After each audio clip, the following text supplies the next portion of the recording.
On the 15th of February 2002, Queen Elizabeth II said goodbye to her younger sister, Princess Margaret. The Queen never cries in public, but on this day, she appeared to wipe a tear from her eye. Now we're looking at the lives of two sisters who started out as equals. Elizabeth and Princess Margaret are best of mates, very close, sharing in one another's lives, their secrets. They were forced apart by fate. She knew she was leaving behind her family, she was leaving behind her sister, and things could never be the same again. For the first time, we reveal the real relationship between the Queen and Margaret. First matter that comes before her is her sister. How shocking that must be for her. She was still thinking, but Elizabeth, I've done everything for you. I've always been supporting you. Where are you now? It's a relationship threatened by love. Very poignant for Elizabeth that part of her happiness creates Margaret's unhappiness. The press. Since the age of 17, I've been misreported and misrepresented. And duty. Elizabeth now knows that if it comes between the crown and her love for her sister or her love for anyone else, the crown has to come first.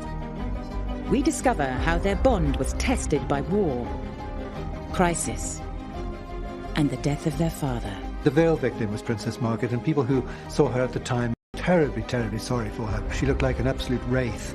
And how the crown would drive a wedge between them. Margaret's importance has been completely displaced by her sister.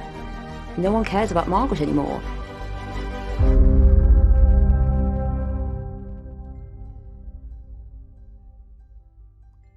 In May 1934, Princess Elizabeth and Princess Margaret made their first public appearance together, and they captured the hearts of the nation. Here were these two little girls in their identical pink coats and little pink bonnets trimmed with roses. It was an identical kind of look. It was the beginning of a relationship that would fascinate the world for the next 7 decades. Princess Elizabeth, the eldest, was born in Mayfair in 1926. Baby Princess Elizabeth was front page news here and in America. She was known as Princess Betty. Whatever she wore, primrose yellow coat. Every mother wanted a primrose yellow coat. Every magazine wanted to run a photograph of her. This little girl really was a star in her own right. And in fact, her mother once said, "It frightens me," says Margaret 4 years later. And there began the closest of relationships. Margaret Rose was born 16 days late in Scotland's Glamis Castle, in the middle of a stormy night. You might think that a child who'd had so much attention wouldn't like the arrival of a younger sister, but I think Elizabeth was really quite delighted by her younger sister and used to push her around in the pram and show her off. She saw it as a personal present for her. Even though there was 4 years between them, it didn't seem to matter. They were the closest unit, those two. The Duke and Duchess of York attended as stallholders with Princess Elizabeth and little Princess Margaret Rose, who is making almost her first public appearance. From a very young age, Elizabeth saw herself as responsible for Margaret, saw herself as mothering Margaret. And I think that the relationship made her old before her time. As they enter the building, Princess Elizabeth gives her small sister a protective hand. The sisters spent all their time together at the family's homes, 145 Piccadilly and Royal Lodge in Windsor. Their father, Bertie, was second in line to the throne. And from the beginning, he wanted to create the kind of family he'd never had. Bertie had not had a happy childhood. His father had been very strict, nannies had been very cruel, and yet he was really determined to have a family life. Unusually for the time, he and the Duchess of York were hands-on parents. Elizabeth and Margaret played in their parents' bedroom every morning and had bath time and bedtime stories with them at night. They were the tightest of family units within the broader royal family. They were immensely close. They called themselves we four, us four. That's what they felt, that they were absolutely perfect in themselves, just all they needed.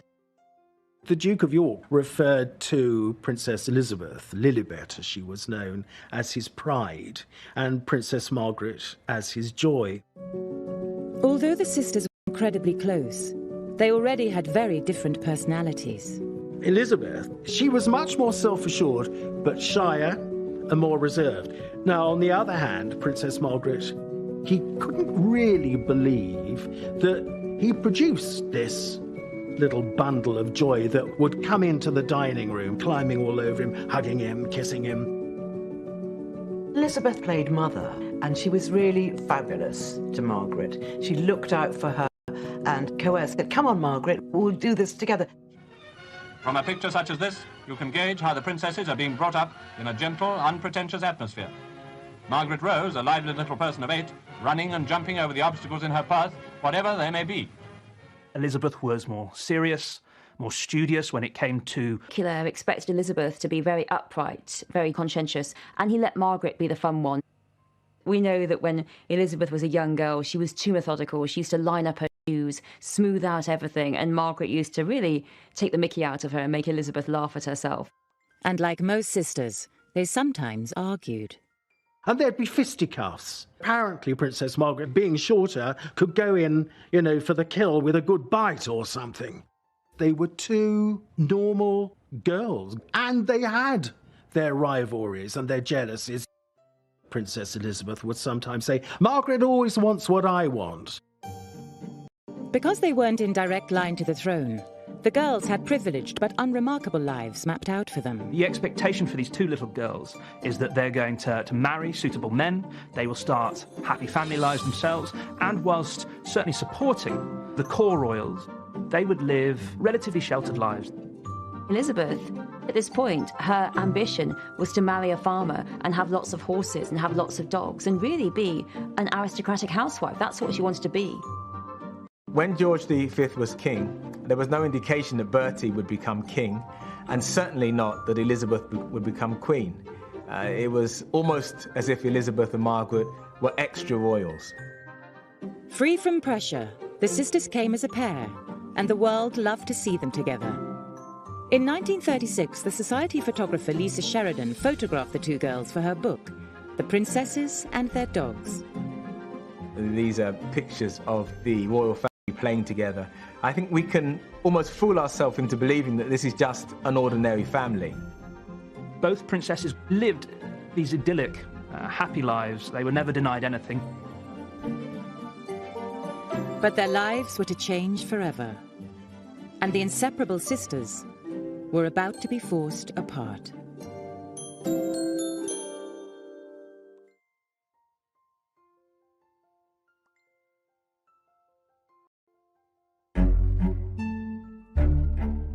Up to the ages of 11 and 6, Princesses Elizabeth and Margaret lived quietly together. They had the same lessons, the same clothes, the same interests. But on the 12th of December 1936, their lives suddenly became very different. Their uncle David gave up the throne of England so that he could marry divorcee Wallis Simpson. And that meant their father, as next in line to the throne, would become king. Edward VIII had been trained all his life to be king. The Duke of York had never been trained for kingship at all. Until about 3 weeks before the actual abdication, it was inconceivable that this was going to happen. And so it dawned through them all. It was a seismic occurrence that Uncle David was going to give up the throne. And as Princess Margaret put it to me, because I said to her, "How did you learn about the abdication?" And she said, "Well, from my sister, who said, Uncle David is going away and Papa's to be king." So I said to her, "Does that mean you'll be queen?" And Princess Elizabeth said, "One day." Elizabeth and Margaret's world changed almost overnight. The cataclysmic change from minor royal to major royal, from house to Buckingham Palace, can't be overstated. But it is a huge upheaval in your childhood at the age of 10 for Elizabeth. And already she was a little girl who pushed emotion to the bottom.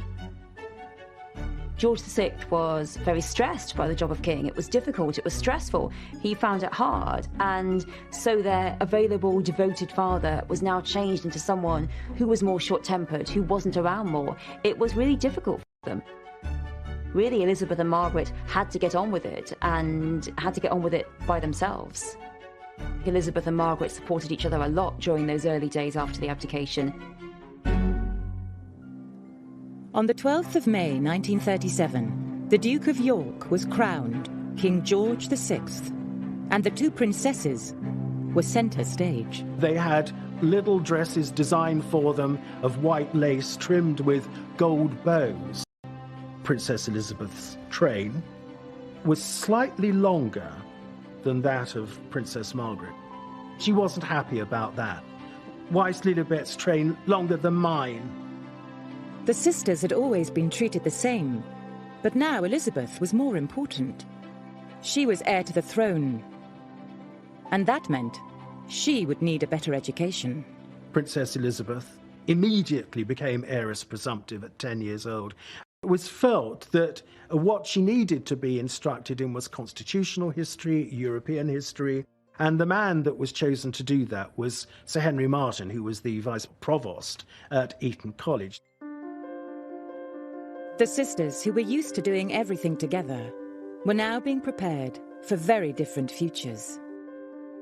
As Elizabeth settled down to serious studies, Margaret continued with piano and French in a separate room.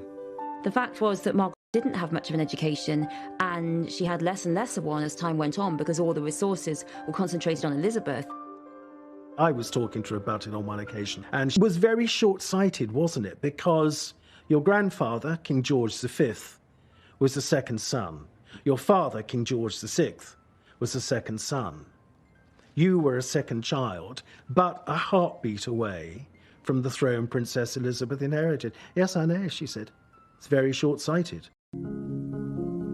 We know that Margaret felt a bit left out, and that in later life she takes to educating herself because she feels she's missed out on so much. So there was, I think, a sense that her sister was now getting all of the attention, was getting this greater education, and that she was an afterthought. She was born at the wrong time, because if she'd been born a generation later, she presumably could have insisted on going to university and developing those skills. Margaret did resent her lack of education, and she blamed her mother for it very much. I don't think she ever quite forgave her, to be quite honest. Although Elizabeth was the centre of attention, their bond remained strong. There was no resentment between them, absolutely none, but that was really Elizabeth putting her emotional arm around Margaret all the time and making sure that Margaret was included. Elizabeth took care that Margaret wouldn't really notice that perhaps she was spending more time with her father. It's sometimes said that she was very jealous of her sister. Well, I have to say, in all the years that I knew her, I didn't get any indication of that. But that is not to say that there weren't things that Lilibet had that she didn't. So there were things that she would have minded not having, but I don't think it was jealousy as such. Then, in 1939, things changed again. War broke out, and suddenly the sisters were thrown together again as they were shipped off to Windsor Castle, while their parents stayed in London. When the Nazis invaded Belgium and Holland, because they were getting rather close, and we packed for the weekend and stayed for 5 years. When they dug trenches and put up some rather feeble barbed wire. And the feeble barbed wire, of course, wouldn't have kept anybody out, but it kept us in. Margaret and Elizabeth spent 5 years incarcerated at Windsor Castle. They had to leave the nursery and go down to the dungeons if there was an air raid, and that was very exciting, and they all went down there. The castle was such a landmark, it was open to attack. The war taught Elizabeth and Margaret a lot about depending on each other and not telling anyone outside about their feelings and their problems. Throughout wartime, the image of the sisters united under the strain of war is to the evacuated princesses of the early 1940s. They are seen as closest companions, continuing to try and live ordinary lives despite the hardships of war. During the war, the sisters put on pantomimes at Windsor Castle to entertain their family and friends. And Margaret was the one in the spotlight. These pantomimes really are very significant because you see Margaret taking the starring role. You'll really see Elizabeth generally taking the backup role, and that really reflects who was the better actress. Let's face it was Margaret. You expect in the royal hierarchy that the future queen will get to play the big role. But no, and I think that really showed how Elizabeth saw that Margaret was the one who could shine. Margaret was always the star because she had such personality, and Elizabeth was a little stiffer. Both the girls loved acting, because basically the rest of their life was going to be one long play. Elizabeth was very methodically minded. She would correct the other children in the play, so really she was taking the role of director, which of course, again, she was for the rest of her life. Margaret didn't care, so she could act everyone else off the stage. In public, though, Elizabeth had no choice but to play centre stage. In 1940, she was asked to make her first public radio broadcast, and the shy Elizabeth chose to have her outgoing sister there to help. We know, every one of us, that in the end all will be well, for God will care for us and give us victory and peace. My sister is by my side, and we are both going to say good night to you. Come on, Margaret. Good night, children. Good night, and good luck to you all. Elizabeth, in that greeting, she describes how she and her sister Margaret Rose, who stood alongside her at the time, they know what it feels like to be separated from their parents. She needed Margaret by her side, a help. She had her as a support, and I think that Margaret was part of it, was really very important to Elizabeth. Princess Elizabeth wouldn't have excluded her sister from it. So even though little Princess Margaret just said, "Good night, children," at the end of the broadcast, it was including her. It was an indication of the bond between them.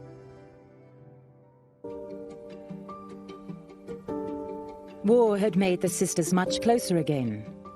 But in 1944, Elizabeth turned 18. Their childhood was coming to an end. Elizabeth, on turning 18 in 1944, she starts to take on more public join her. At 15, Margaret was left at home in the nursery, while Elizabeth moved into her own suite of rooms and took on more responsibilities. Princess Elizabeth's public image almost changes overnight. From one of two sisters, suddenly, on turning 18, her trajectory transforms completely. She takes on new roles, and there is, I think, a growing separation in terms of the kind of roles that these two princesses are fulfilling. Two different pathways that the princesses are going to move along. They emerge out of the war, and really from the end of the Second World War onwards, we see Elizabeth taking on more and more responsibilities in readiness for becoming queen. But it wasn't just age and a growing sense of duty that was pulling Elizabeth away from Margaret. Elizabeth was in love. And when she fell for exiled Prince Philip Mountbatten, she told her sister all about it. She would have seen it unfolding, and Elizabeth undoubtedly spoke to Margaret about it, you know. I mean, they were that close. There's no way they wouldn't have spoken about it. They were always great confidants. Margaret knew everything about her sister, and her sister knew everything about Margaret. Prince Philip, in some ways, was really very similar to Margaret. He was someone who had a great sense of humour, someone who was something of a rule breaker, and that really was very appealing. Philip was really someone who did, to a large degree, like to break convention like Margaret. And in the early courtship of Elizabeth and Philip, she, of course, was constantly escorted by Margaret. Margaret escorted them in the nursery when he came round to visit. Margaret escorted them out, because you can't go without an escort. So Margaret became a third wheel, really. But it wasn't an unfortunate third wheel. Margaret didn't feel like she was stuck. Actually, it became quite a good friendship, and Philip enjoyed Margaret's company, and it was really quite a fun threesome to go out on the town with. It's interesting that Elizabeth, so dutiful, so responsible, fell for someone who was rather like Margaret.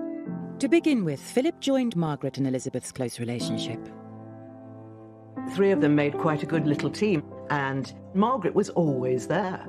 But Philip didn't seem to mind at all, and he was a very sophisticated young man, and yet he was sort of almost playing ball games with these two princesses. But as Elizabeth spent more and more time with Philip, she started to pull away from her sister. Initially, when Philip was courting Elizabeth, Margaret was always there. But as it got more and more serious, it became increasingly clear to Margaret that she would be left out. And it wasn't just Margaret that she was pulling away from. Operated in a totally independent way, which might not have been the first way that her parents wanted her, was by choosing Prince Philip. It was a very, very good choice. But they were nervous about him, and they thought he would be a modernizer. Well, he was. No one expected Elizabeth to have an independent mind of her own. They thought she'd go on being their princess forever and ever. The idea that just as a young woman she'd say, no, I want to marry him, that was really a shock. In 1946, Philip and Elizabeth got engaged. But the king asked his daughter to keep it secret until after the family's first trip abroad together, to South Africa in 1947. It would be the last time Elizabeth and Margaret would be together as two single sisters, because tragedy would soon tear their family apart.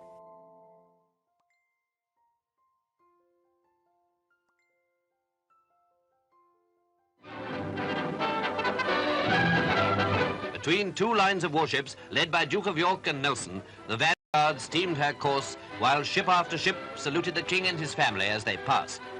This was the first highlight of the voyage, and Britain was now far astern. In 1947, 20-year-old Elizabeth and 17-year-old Margaret travelled to South Africa with their parents on a royal tour. It was their first time abroad. The wonderful film footage of them playing It. It's a visual indication of the fun that those two princesses had together. And an indication, yet again, of the bond between them. They were always fun-loving, loving sisters. With Philip 8,000 miles away, Margaret had her sister to herself again. They went riding, attended ceremonies, and went to parties. The sisters were so close. They went to a ball together, and because it was an official party, they had to do their duty and dance with everyone. And after the party, they were spotted just chatting away together, laughing about the evening, and just being two sisters together. They sat there and had a giggle and talked like sisters do about the funny people they'd met, and Margaret would be mimicking the person that she'd danced with. They just had this intimacy of the two of them. Behind closed doors, she and Princess Margaret are still best of mates. Very close, sharing in one another's lives, their secrets. They are normal, young, fun-loving princesses.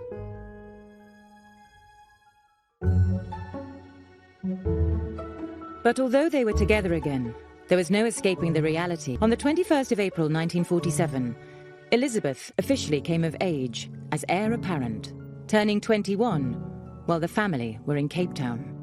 To mark the occasion, she made a speech that signalled the start of a lifetime of responsibility and duty. A life in which the crown must come first. Her speech, broadcast to Empire and Commonwealth, included these solemn words. I declare before you all that my whole life, whether it be long or short, shall be devoted to your service and to the service of our great imperial family to which we all belong. She made a very clear act of dedication. I think, again, thinking back to the abdication, that had been such an awful thing. She wanted to do her duty, and she made a very, very firm commitment, something which she's kept evermore. Unlike her wartime speech 7 years earlier, Elizabeth made this speech alone. Princess Margaret, whereas in 1940 she had stood alongside her older sister at the time that she was giving the wartime broadcast, now Margaret is very much in the background. These are two girls now living very different lives. Elizabeth has reached adulthood. Margaret is only a teenager. She hasn't reached the same level yet, and she isn't engaging in the same way. But Princess Margaret would have been listening to that 21st birthday broadcast. Princess Elizabeth dedicated herself to the service of the nation and the Commonwealth. To Princess Margaret, that would have been a brilliant speech, a wonderful speech that she would have admired, and she would have admired her sister for it. This was the beginning of part of the huge responsibilities that her sister was going to have to face, and Margaret was not going to have to sit there and make speeches and do all those kind of things that she would have thought was really boring.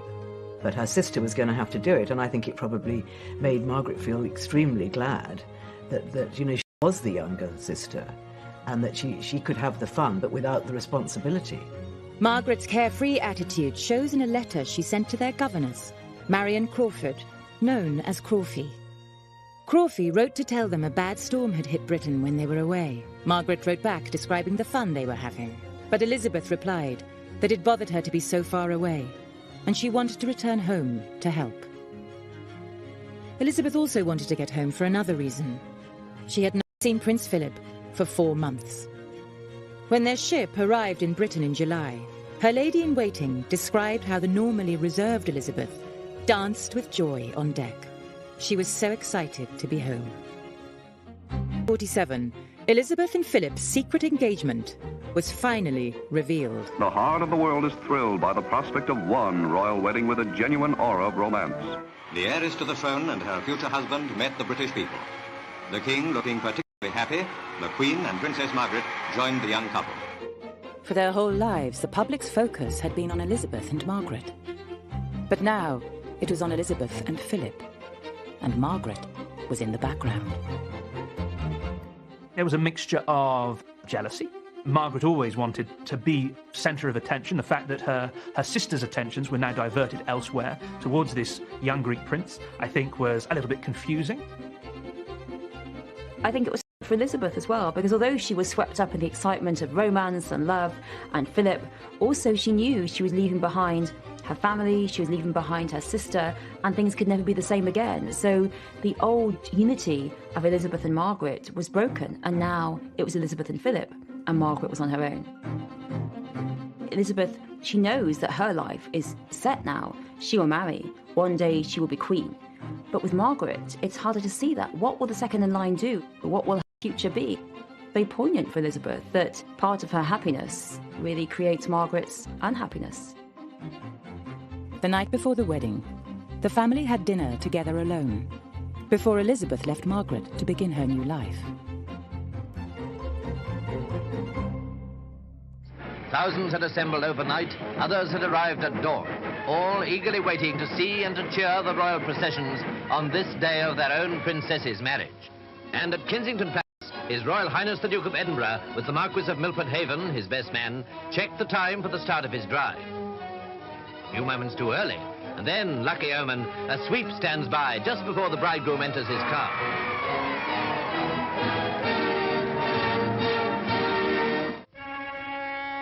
The royal wedding took place on the 20th of November 1947 in Westminster Abbey.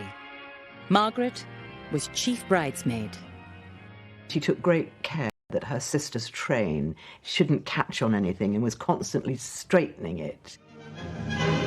Princess Margaret leads the 8 bridesmaids who have come to join the bridal pair. The king wrote a letter to Elizabeth after the wedding, saying, "I can see that you are sublimely happy with Philip, which is right, but don't forget us." He added that he had lost something very precious and urged her that our family, us four, the royal family, must remain together. Not unusual for fathers to feel like that, but I think he of all people felt it very keenly. The letter's interesting. But it was Princess Margaret who felt the loss most of all. On the day of her wedding, Margaret actually went to her elder sister's room and opened the door and had a look, and it was all empty. And she felt sad. She felt happy for her sister. But they didn't have very many other friends. They only really had each other. Suddenly her friend had gone. And I think she obviously felt lonely, and rather dreaded the future. I think there's no doubt at all that Princess Margaret did feel very keenly the loss of her sister. Of course, they were still part of the family, but nevertheless, for two sisters who'd, for 21 years, had been as close could be, the bond remained, but of course, there was that division now. Elizabeth and Philip had moved to Clarence House, and Elizabeth gave birth to their first child, Charles, in 1948. And this was an event of great excitement to Princess Margaret. When she knew that he was going to be called Prince Charles, she said, "I suppose I'll now be known as Charlie's aunt after this great theatre character." Margaret told friends that being known as Charlie's aunt was the title she was most proud of. But it couldn't make up for losing her sister. Elizabeth and Philip, and then with baby Charles, had their own lives. They also had official lives. And Margaret, until she became 18, was still the daughter of the house, the daughter at home. Without Elizabeth, Margaret was desperate for company and went out every night. There was a parting of the ways. Margaret was the party way, the irresponsible way, and I think that made up a little bit for missing her sister. Queen Mother recognised that with Elizabeth gone, Margaret was lonely, and so she really wanted Margaret to go out and have the fun that her elder sister had never been able to have because of the war years. Princess Margaret just loved having fun. Her grandmother, Queen Mary, said that she's so mischievous, she makes us laugh. She was a hugely entertaining character. She could make a party go with a swing.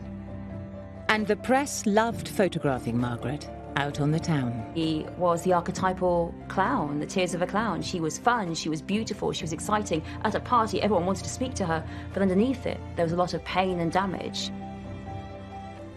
1948 was when she said to me it was my coming out year. The print media wanted photographs of actress Elizabeth Taylor. The other was the very beautiful Princess Margaret. She was becoming iconic. Everything that she did made front-page news. When she was 19 and she was in Italy, the Italian press bribed the chambermaid so that they could go into her bedroom and describe what her lipstick was, what perfume she used. She kind of, if you like, didn't just come out, but took off. The press obsession with single, glamorous Margaret allowed Elizabeth to slip away to enjoy the quiet married life she'd always dreamed of, joining Philip on his new naval posting in Malta. When Elizabeth goes to Malta with Philip, it is a chance to live a normal life as really a normal naval wife, and she loves it. It's really a time that she looks back on as one of the happiest times of her life, that she can just be a naval wife. She has this idyllic world. There she could drive around in her own car and just go shopping like any other naval wife, go to polo matches, go dancing in the Phoenicia Hotel. It was very relaxed. Margaret is generating all the headlines in a way that enables her sister to live out this quiet, more private and secluded life in Malta. But Elizabeth's happiness was about to come to an abrupt end.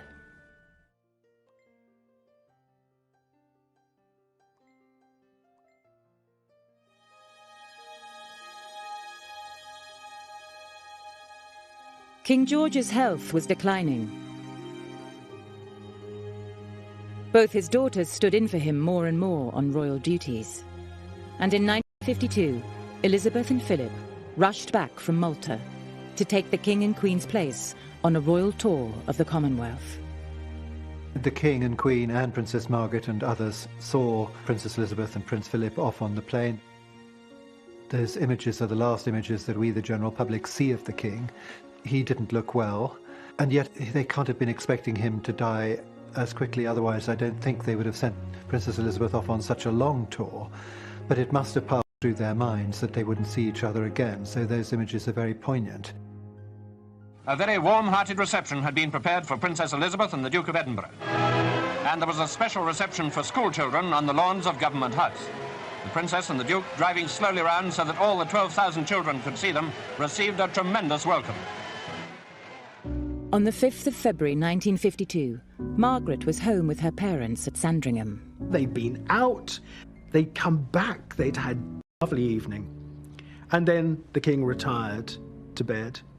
And sometime during the early hours of the next day, the 6th of February, he died in his sleep. Nobody knows what time.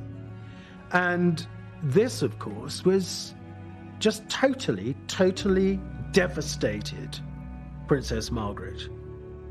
She only had her mother to keep her company in the aftermath of George VI's death, separated, of course, from her older sister, who had always provided a sense of reassurance and leadership at times of crisis.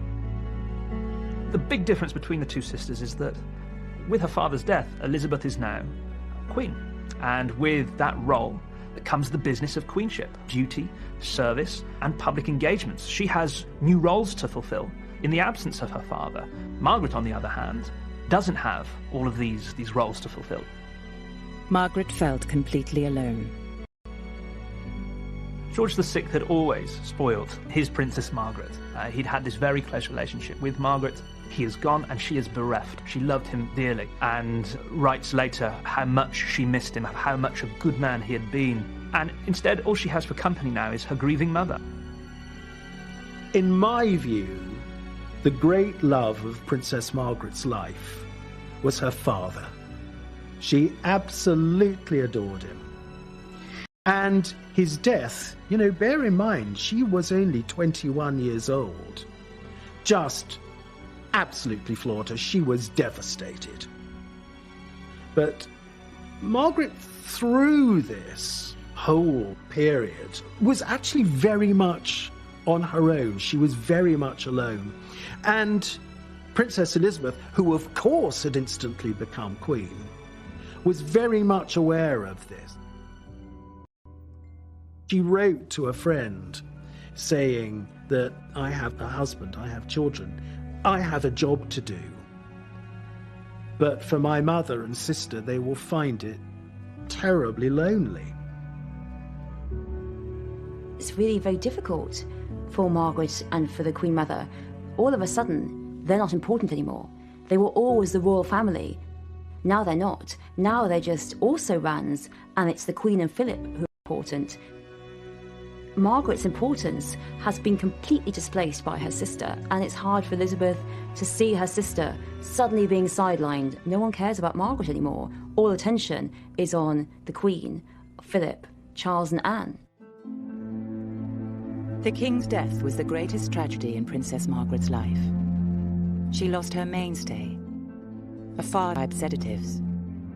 She described feeling like she was in a black hole and tunnel-visioned.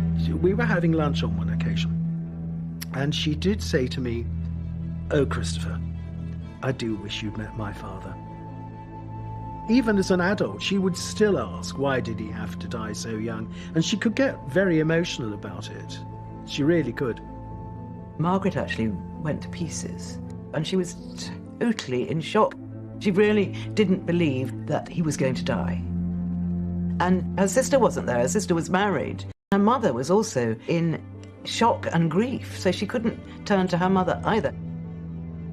And for Margaret, her father's death had another very immediate impact on her day-to-day life. The veil victim was Princess Margaret, and people who saw her at the time were terribly, terribly sorry for her. She looked like an absolute wraith.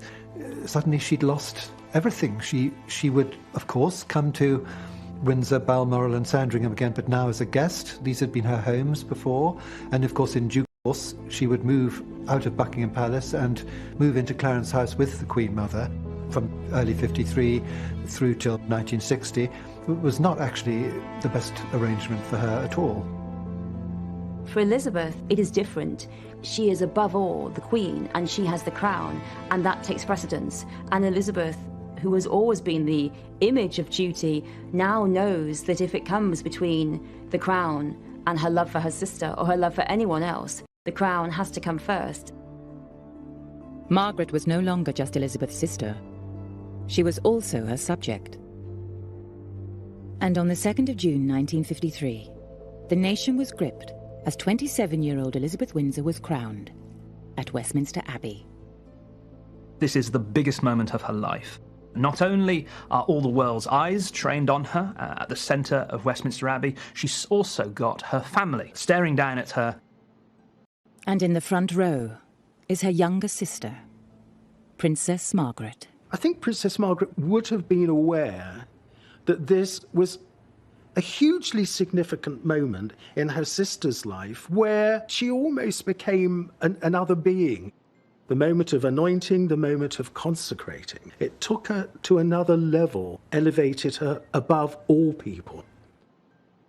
At the moment of the coronation, Elizabeth becomes divine.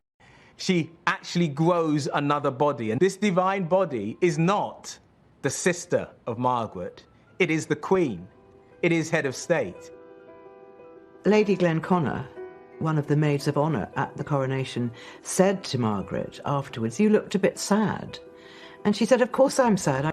She must have thought to herself, this is what the new order looks like. Over 20 million people around the world watched the coronation as Elizabeth became the most famous woman on earth.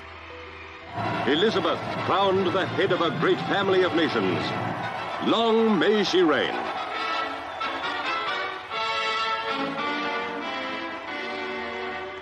But within 24 hours, it wasn't the Queen who was front-page news. It was Margaret. And this time, there were no celebrations.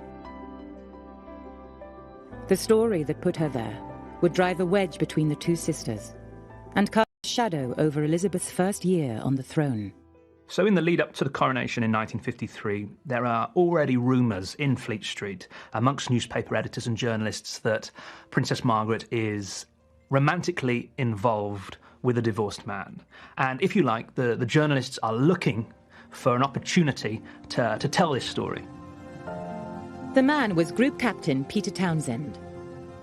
And at the coronation, the press got the opportunity they'd been waiting for. In an act of complete spontaneity, she went up to him and brushed her white-gloved hand over his lapel. This was an act of such intimacy that it had been picked up by journalists. That one act made headline news in the foreign press, almost eclipsing the coronation itself. And that was the start of it. But while it may have been the start of it in private, the romance had been going on for almost a year. Elizabeth had known about it, and so far hadn't stopped it. Peter Townsend had worked for their father and was a trusted member of the royal household. He was a famous Battle of Britain war hero. Everybody liked him. He was an incredibly nice man. I mean, I was lucky enough to know him a little bit in later life. He's a very gentle character, very courteous. But there was a major problem Elizabeth was wrestling with. Townsend was a divorcee. The very fact she was on the throne at all was because her uncle Edward VIII had been forced to abdicate to marry a divorcee. This, of course, put the Queen in a very difficult situation. She's now head of the family. She is temporal governor of the Church of England, a church that does not approve of divorce. So Elizabeth had asked Margaret to wait until after the coronation before making the relationship public. She was quietly hoping the love affair would have cooled off by then. In some ways, it's almost the Queen saying to her sister, well, are you quite... It might fizzle out. Elizabeth knew her sister the best and understood this is what her father would have wanted her to do. You know, always look after little Margaret. And I think she always felt very responsible for Margaret and wanted to put a wing around her, as it were.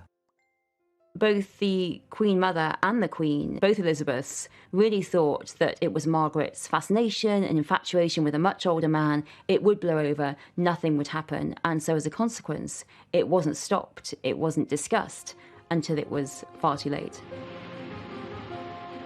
Now the secret was out. Elizabeth could no longer resolve the tricky situation in private. With the cat out of the bag, the newspapers, politicians, and even the church all waded in. debating whether a queen's sister should marry a divorcee. From this chink in the armour of the royal family explodes the story.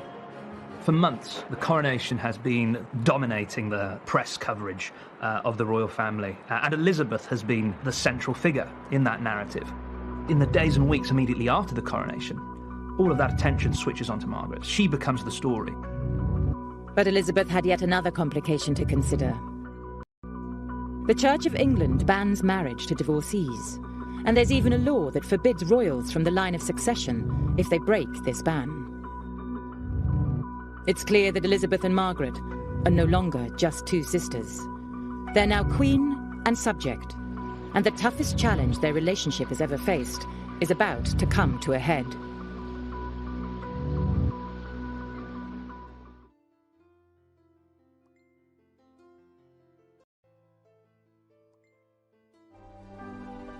Since childhood, Elizabeth and Margaret had been a perfect pair, but now Elizabeth was queen, everything was different. She could no longer give Margaret advice and support just as a big sister. Their relationship became subject to the law. Many of us are blocked from what we want in life, but it's very infrequently we feel necessarily it's our sibling that blocks us from this. The Royal Marriages Act says if you're in line to the throne, you must have the monarch's permission to marry, until you're 25. Margaret was 23. To marry Group Captain Townsend, she would need her sister to agree. And that would mean Elizabeth going against the teaching of the church that she was head of. The whole thing about the Queen is that she's so uncomplicated as a personality, as a character. She couldn't understand why her sister had to go and fall in love with a married man. You know, she just flummoxed, really. Elizabeth may have been puzzled by Margaret's choice, but she desperately wanted her sister to be happy. But now, as queen, it wasn't just the church she had to listen to, it was also the government. Taking advice. If she asks for formal advice from the Prime Minister or the Foreign Secretary on a matter, and it is given, she will accept that advice. The only time the Queen has ever really spoken about being Queen was that she said she was thrown into it. She had no rule book except to do what her father had done. She kept all the old courtiers, most of whom were much, much, much older than her. She had a prime minister who was much older than her. She was treading very carefully. The Prime Minister was 79-year-old Winston Churchill. He remembered the last royal marriage crisis between Edward VIII and Mrs. Simpson. And so did Tommy Lascelles, the Queen's private secretary. He was a relic from her father's court, and he definitely didn't approve of Townsend. There was a snobbishness at court regarding Townsend and Townsend's background. Though he had a sterling military record, he was ultimately a commoner. Not only that, he was a servant of the royal household. What should a royal servant be doing consorting with a princess? They don't agree. Townsend is a suitable choice for Margaret. Elizabeth was under huge pressure. While her advisors disapproved of the relationship, the public was very much on Margaret's side. The Daily Mirror announced a poll, and out of 70,000 replies to the poll, 68,000 replied saying she should be able to marry whoever she wants, whatever his background, whether he'd be divorced or not. So the public were very much on side. The Queen was in an impossible position. She had to decide, be a good queen or a good sister. You see Elizabeth very torn, because, of course, Margaret says to her, you can imagine, but you're the Queen. You can change things. You're the most powerful woman in the country. And Elizabeth is being told over and over again, this is how things are done. This is how things must be. You cannot change it. You can't change it just for your sister. You can't have an exemption for her. Things have to stay the same. In the weeks after the coronation, Tommy Lascelles and Churchill hatched a plan to send Townsend abroad on a posting to Brussels and ask the couple to wait 2 more years.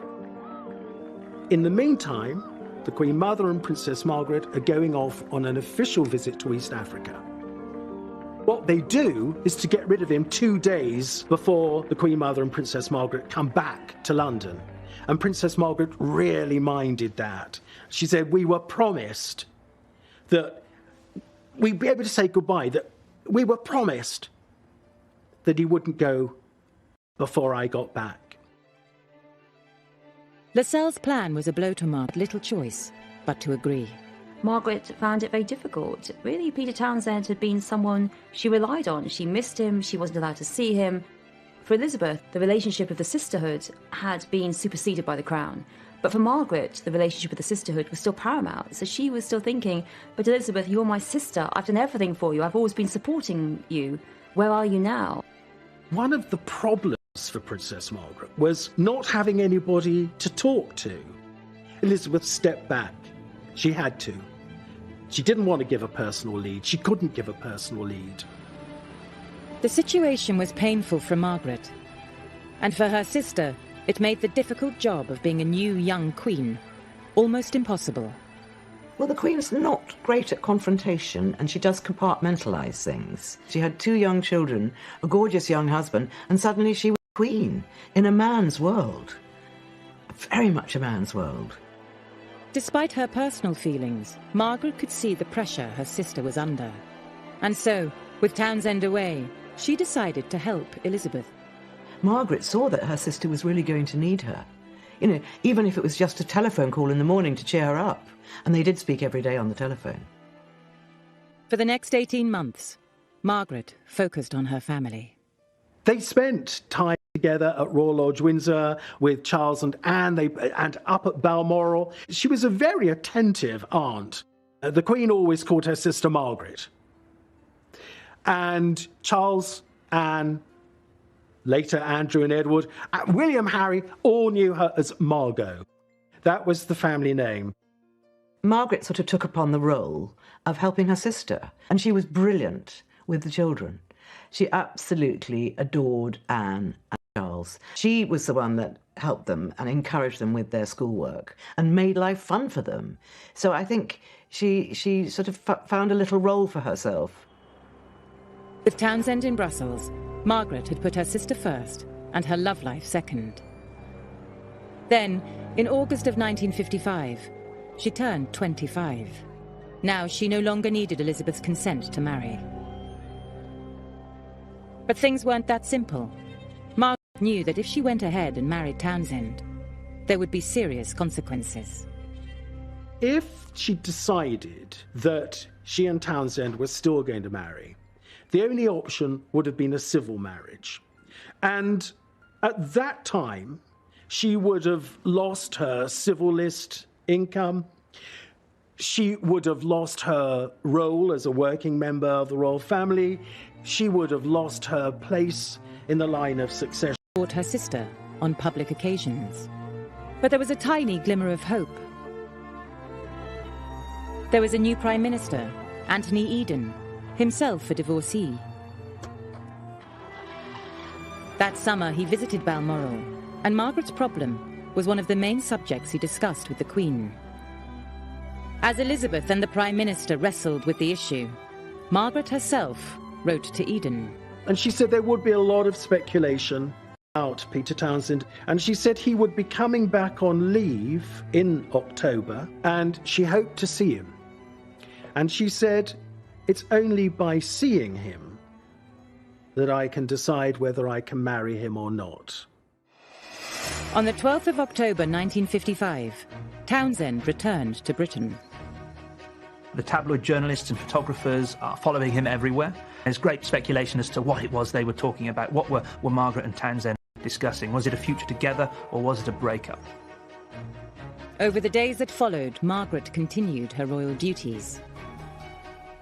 On the 21st of October, she watched her sister unveil a new statue of their father. In her speech, Elizabeth II describes how George VI, despite personal reservations, when he became monarch, threw himself into the role and did his duty and put duty ahead of personal gratification. Now, one way of reading that speech is as a pointed criticism of Margaret and the fact that she was weighing up whether to do her duty or whether to put personal gratification first. 10 days after Townsend returned, the sisters met at Windsor with the rest of the family for a crisis conference. It could well be that she realised what the full implications might be, and the Queen Mother evidently said, and one thing they haven't thought about is where they might live. To which Prince Philip very curtly said, well, it is still possible to buy a house, you know. And the Queen Mother, in high dudgeon, got up and left the room, slamming the door after her. It was crunch time. Margaret realised by marrying Townsend, it would put a divorcee at the heart of the family and damage her sister's reputation. She had to be sure of her feelings before she made her decision. 2 days later, Margaret returned to London for a critical meeting with Peter Townsend.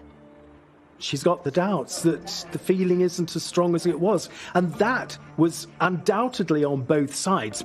You can picture the scene where they both say, look, love you very much, but it's not strong enough anymore. A week later, Townsend left London. She reaffirmed her commitment to her role as Princess Margaret, as someone who wanted to be part of the royal family. She made clear that duty was all, and that personal desire had to come second. Princess Margaret had been brought up to be a princess and a working princess. It's a lot to give up. I think other members of the royal family have found this to their cost. And still do. In the end, Margaret making the decision to not marry Townsend, to stay single, took the heat off Elizabeth. She did what everyone wanted her to do, and she had always been the girl who did what everyone told her not to do. She'd always been the one who'd broken the rules, who disobeyed. And now, really, she played the Elizabeth role, and she did it to save the monarchy and save her sister's face. Margaret had come to the decision that sitting next to her sister, not Townsend, was where she wanted to be. And a year later, in November 1956, when Queen Elizabeth opened Parliament, that was exactly where she was. Philip was away, and Elizabeth was accompanied by Margaret, and that sent a very powerful message, this really important moment of the monarch, that you are at the state opening of Parliament. Elizabeth is saying very clearly to everyone, despite the Townsend affair, Margaret and my relationship is exactly the same. Both sisters had put duty first. There's always an idea that the Townsend relationship caused some kind of rift. I mean, I was told by a former private secretary to the Queen that from the Queen's official point of view, she would have wanted this over and done with, whichever way it was going to be, just get on with it. But it did not cause a rift, so far as I'm aware, between the two sisters. But it was a lesson to them both. Now Elizabeth was Queen, it would affect both their lives. Nothing Margaret did was private anymore. With the Townsend affair behind them, the late 1950s saw Queen Elizabeth on a whirlwind of official engagements, tours, and receiving lines as she began to find her feet as Queen, sometimes with Margaret by her side. Princess Margaret, meanwhile, had more freedom, time for more than just royal duties, and the papers loved her for it. They were filled with stories of her parties and evenings with fashionable friends. But despite her sister's glamorous life, Elizabeth was worried. Margaret was still single. Someone else. The Townsend affair had left its mark. But who should Margaret marry? By now, she was almost 30. She had to find somebody. When it came to potential bridegrooms, there was an awful lot of media speculation about who would Princess Margaret marry. Would it be Sonny Blandford, the Marquis of Blandford, the heir to the Duke of Marlborough? Would it be Johnny Dalkeith, the Earl of Dalkeith, the heir to the Duke of Buccleuch? You know, one of these very grand aristocratic marriages. But it wasn't a prince, duke or earl that caught Margaret's eye. It was a good-looking society photographer and designer. And his name was Tony Armstrong Jones. At first, the relationship was a secret, even from her sister. He is everything that sort of goes against royal protocol. He is extremely fun-loving. He is a bohemian. He's had reportedly relationships with men and women by this point. He's something of a Lothario. He's a real hit with his friends, and he lives a sort of a seedy life on the on the edges of proper society. He's very much of the 60s, and this is very different. This is a very brave move on the part of Princess Margaret. Margaret's last relationship almost caused a constitutional crisis. How would the world react to her new lover? And most importantly, after the scandal of her last affair, Margaret hoped her sister would approve of Anthony Armstrong-Jones. He was an unconventional, even shocking choice for a princess. But he wasn't divorced, and Elizabeth knew her government couldn't object. Above all, she could see he made her sister happy.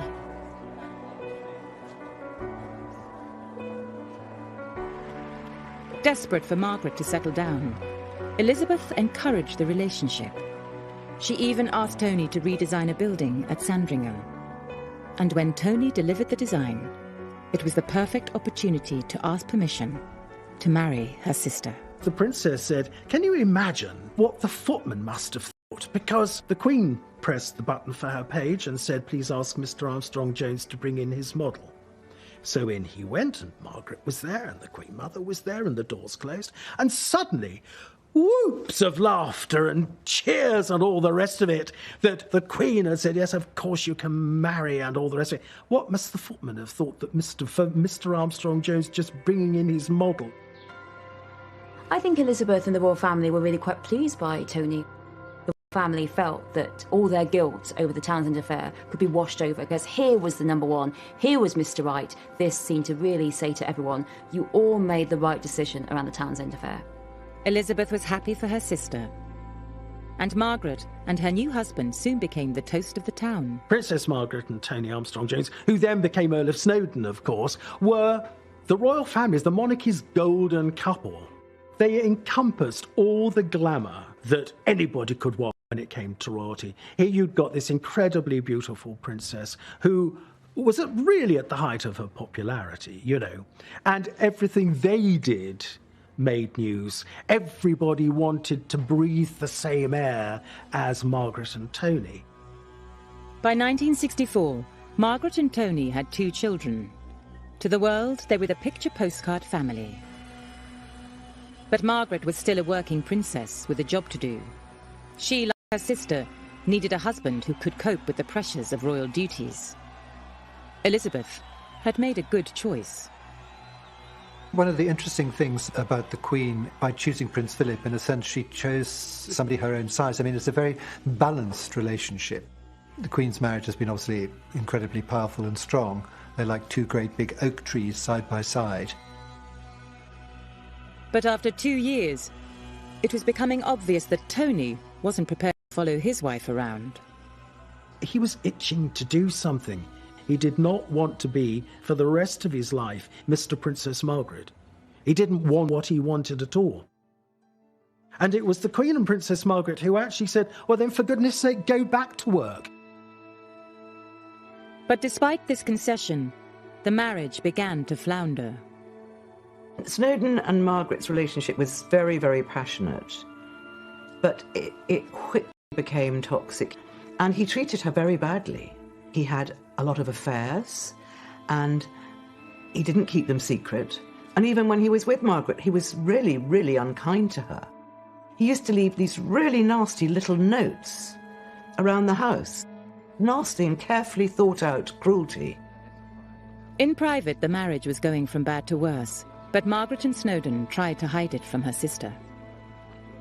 The Queen probably felt that it was arguments and it was disagreements, and those were normal in a marriage. It was not the same as the fact that Snowdon clearly wanted out of the marriage and it was creating this quite toxic relationship.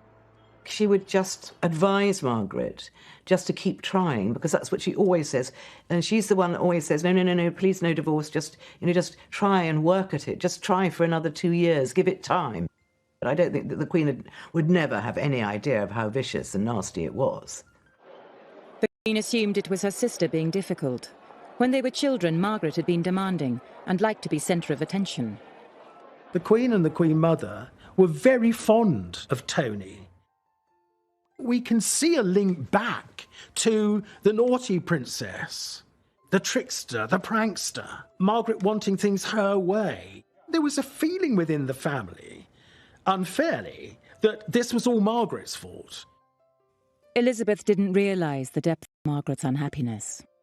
When Princess Margaret was at her most desperate, the Queen would try and joke her out of it a bit. And instead of saying, oh, poor darling, and put her arm round her, she would make a joke, say, now, come on, Margaret. You know, you can't jump out of the window, you're on the ground floor. Margaret had often relied on her sister, but now she was isolated from both her sister and her husband. She was desperate to escape. When her friends gave her a house on the island of Mystique, she had the perfect place to run away to. Mystique came to symbolise freedom away from public life. It was her sort of hideaway, somewhere where she could get away from all of the prurient press attention and coverage that she'd come to hate. Now, on this island, it's an opportunity. Yes, it's an escape, but it provides her with an opportunity to be regal, to be the total authority, to design. While Elizabeth ruled at home, Mystique was Margaret's empire. But gradually, her escape turned into something more. Mystique became her party island. She was having fun again. But before long, the tabloids caught on. This was a bad time for a royal marriage to be seen to be on the rocks. A bad time to be pictured living it up on the beach. It was the 1970s, and Britain was struggling. There is poverty, there are power cuts, there is destitution, there are national strikes. And then we have images on the front page of the tabloid newspapers of Princess Margaret enjoying herself on the beaches in Mystique. Shock, horror. But if Margaret thought all the fuss would die down, she was wrong. Margaret's behaviour even fueled questions in Parliament. Demands were made to cut off her allowance to reduce the cost of the monarchy. The Queen refused. But something else was about to test the Queen's loyalty to her little sister. Rejected by her husband, Margaret had taken a new lover, Roddy Llewellyn, 17 years her junior.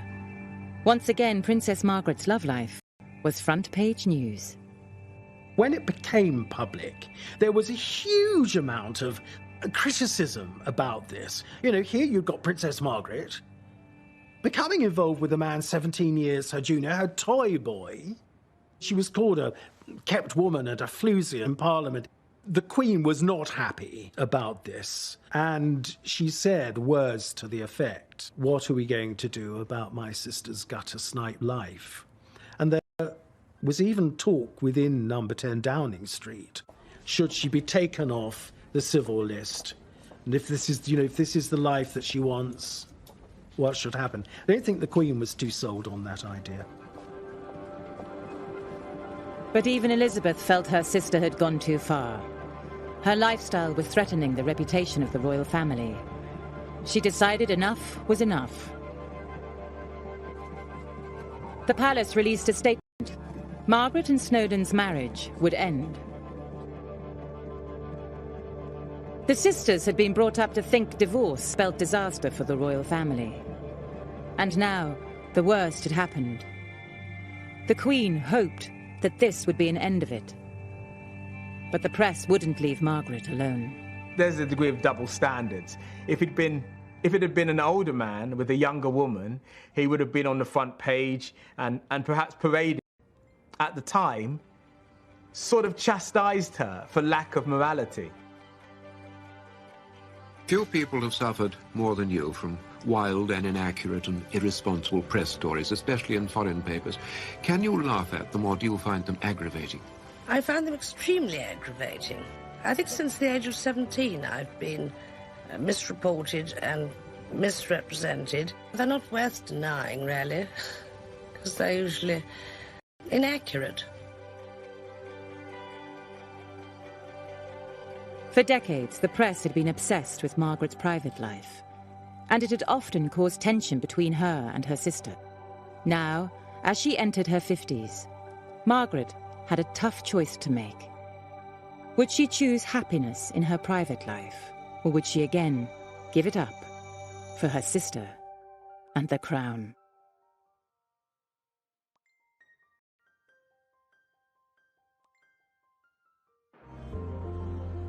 In 1980, Margaret turned 50, and Elizabeth was 54. Margaret was divorced, and within a year, she parted company with Roddy. Seemingly unable to have a private life without it damaging her sister, she resigned herself to remaining single. Margaret's attempt to support the monarchy, her dutiful nature, the fact she gave up Townsend, the fact she tried to stay in this toxic, abusive marriage with Snowdon, that isn't always seen or supported. It isn't always said, well, Margaret sacrificed so much, she's seen as more selfish. But that wasn't the case. She tried everything to support the monarchy and really, at a very young age, pretty much sentenced herself to be the single woman who supported the Queen and did little else but support the Queen and look after her children for the rest of her life. She withdraws back into the family fold of the broader royal family. We see her basically say enough is enough in terms of the sensation, enough of the gossip, enough of the scandal.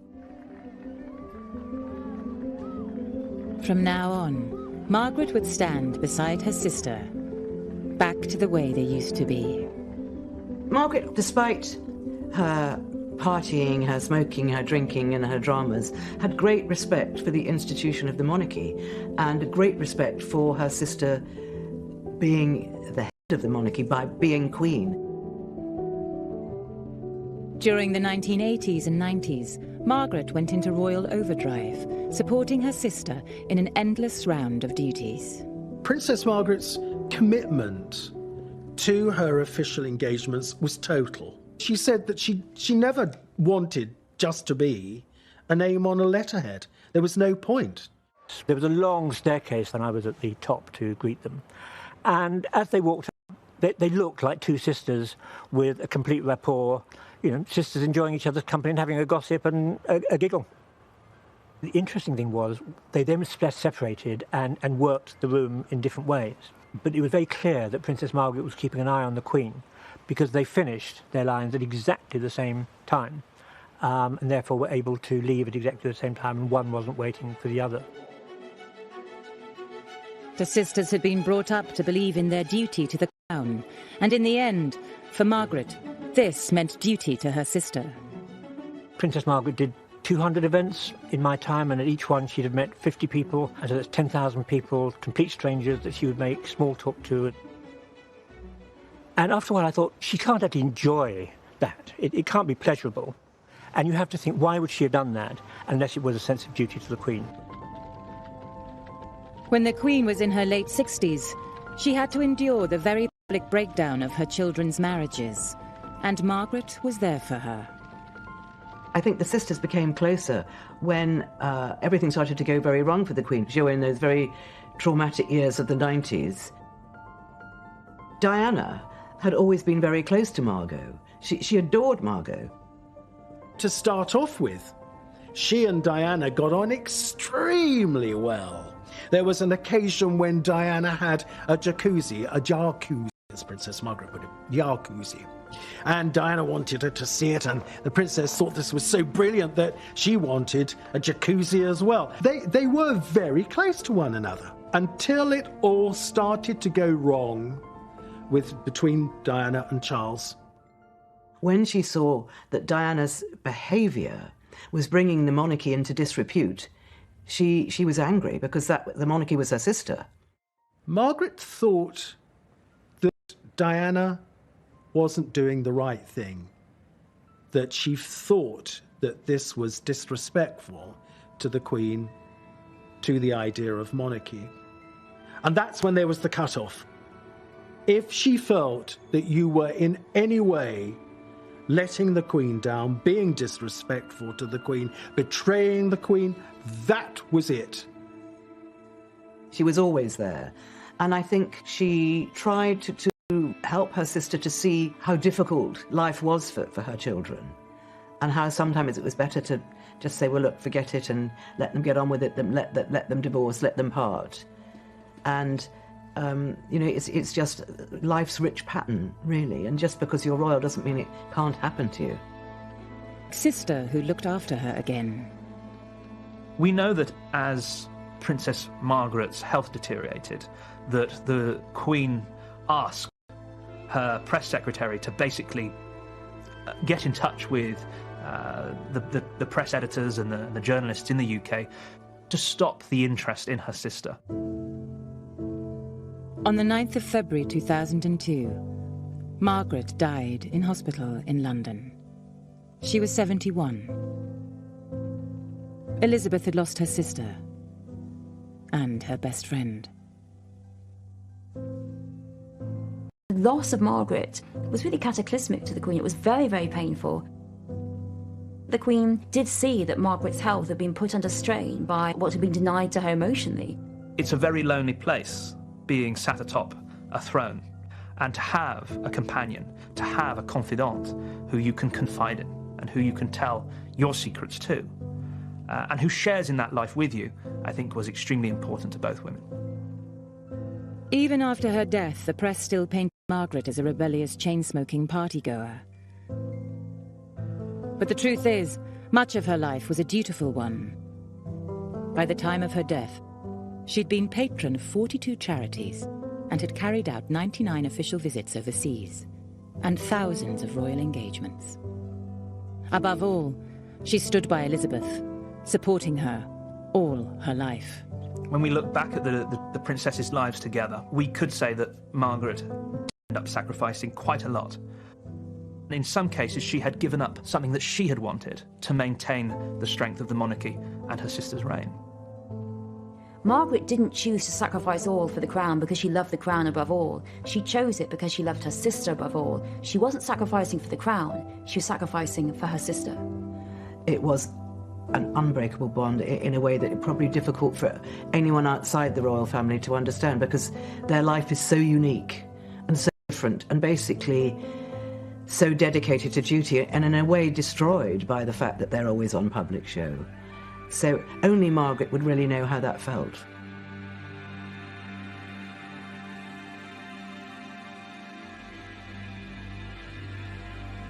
Margaret's funeral took place 50 years to the day that her father had been laid to rest, in the same place. I was privileged enough to be asked to go to the princess's funeral at St George's Chapel at Windsor. Both Snowdon and Roddy Llewellyn attended the funeral. Margaret's choice of men had strained the sisters' relationship, but finally Elizabeth could... died. The Queen did say to Lady Glenconnor, who had been instrumental in introducing them, that thank you for introducing Roddy to Princess Margaret, because it was an important relationship to the princess. 7 weeks after Margaret died, the Queen also lost her mother. When the Queen made her public broadcast to thank people for their tributes to her mother, she also said privately that she couldn't have mentioned her sister, she couldn't have got through it. The royal princesses had supported each other for a lifetime of change. Together, they had faced public crisis, war, press attacks, and scandal. But despite their many ups and downs, they'd remained the closest of friends, divided by history, but united by love.